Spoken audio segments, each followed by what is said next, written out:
If you're having trouble with your stereo install in a 2003 BMW E46, this is a February 2003, so it's a pre-facelift convertible with the completely bog standard business CD player, no CD changer in the boot.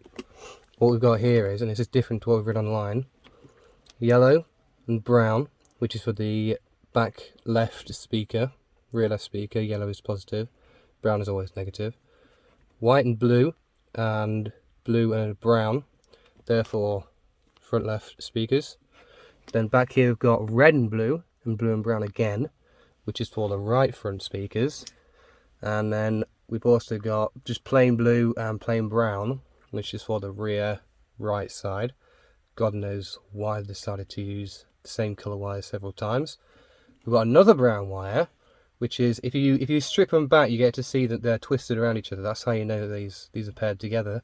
The brown on its own is the negative, or the ground, for your radio.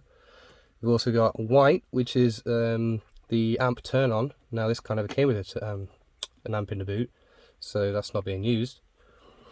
So there's literally nothing. We've got red and grey, which is illumination.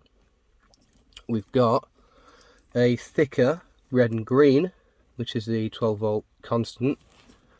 We've got this one here, this thin one, which is a pain to splice, to be honest, because it's so thin. It's white with red stripes and little yellow dots along it. That's for the steering wheel controls. And we've got one more that's in this huge bundle here, and it is the purple and white, which is your remote turn on.